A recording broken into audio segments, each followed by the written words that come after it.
নমস্কার, রামাজ ইউনিক কিচেনে সকলকে ভালোবাসাপূর্ণ স্বাগত জানাই। আজকে আমি আপনাদেরকে করে দেখাবো লঙ্কার পাকোড়া। দেখুন, বাজারে যদি এই ধরনের লঙ্কা দেখতে পান তাহলে অবশ্যই নিয়ে আসবেন। আমি এই ধরনের লঙ্কার মাঝামাঝি পুরো ফালি করে কেটে নিচ্ছি। আমি আমার আরেকটা ভিডিওতে এই লঙ্কারই পুর ভরে লঙ্কার চপ বা পাকোড়া দেখিয়েছিলাম, কিন্তু এখানে কোনো রকম পুর ভরবো না, এটা সম্পূর্ণ প্লেন লঙ্কার পাকোড়া আপনাদেরকে করে দেখাবো। দেখুন, ভেতরে যত বীজ আছে এই বীজগুলো কিন্তু লঙ্কার মধ্যে থাকলে ঝাল হবে, তাই এই বীজগুলো সম্পূর্ণ পরিষ্কার করে এগুলোকে সরিয়ে দেবেন। লঙ্কাগুলো থেকে বীজ বার করে সম্পূর্ণ পরিষ্কার করে নিয়েছি।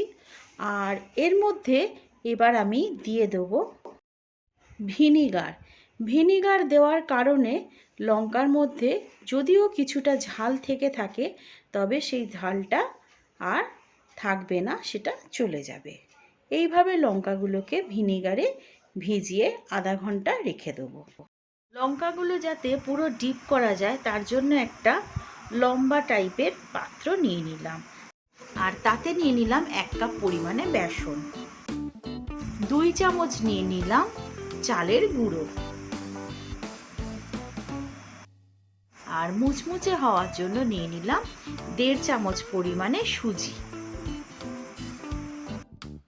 স্বাদ অনুযায়ী নিয়ে নিলাম 1/2 চামচ লবণ, আর কালার আসার জন্য এখানে নিয়ে নিলাম কাশ্মীরি লঙ্কার গুঁড়ো 1/2 চামচ, আর দিয়ে দিলাম 1/2 টিস্পুন মতন হলুদ গুঁড়ো, 1/2 টিস্পুন মতন দিয়ে দিলাম আদা আর জিরের পেস্ট।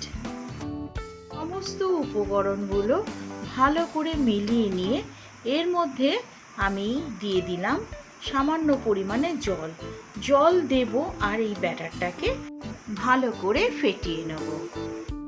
দেখুন, হাতের সাহায্যে এটাকে ভালো করে আমি ফেটিয়ে নিচ্ছি। ব্যাটারটা ঠিক এই ধরনের হবে, না বেশি পাতলা না বেশি গাঢ়, ঠিক এই রকম। দেখুন, এখানে আমার ব্যাটারটা রেডি হয়ে গেছে। এবারে আমি যে লঙ্কাগুলোকে ভিনিগারে ভিজিয়ে রেখেছিলাম সেই লঙ্কাগুলোকে আধা ঘন্টা বাদ আমি তুলে নিয়েছি, আর এইভাবে আমি বেসনের মধ্যে ডিপ করে নিয়ে কড়াইতে গরম তেলের মধ্যে এগুলোকে ছেড়ে দেবো।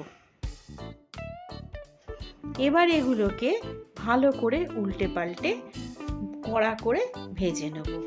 ব্যাস, আমার লঙ্কার পাকোড়া তৈরি। এবার এগুলোকে উল্টে পাল্টে লাল করে ভেজে নেব।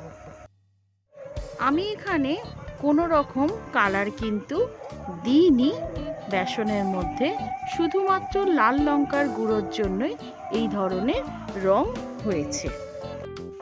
দেখুন, আমি দুটো দুটো করে ভেজে নিচ্ছি, ঠিক এইভাবে লাল লাল করে ভেজে নিচ্ছি।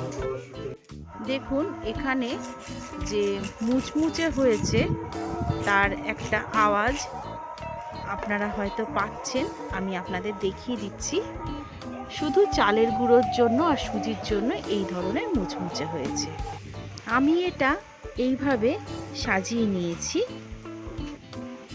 এটা বিকেলে চায়ের সাথে অথবা দুপুরে ভাতের সাথে খুব সুন্দর যাবে। আমার এই পাকোড়াটি যদি আপনাদের ভালো লেগে থাকে তাহলে লাইক আর সাবস্ক্রাইবের অনুরোধ রাখলাম। ভালো থাকবেন, সুস্থ থাকবেন। ধন্যবাদ। Take care.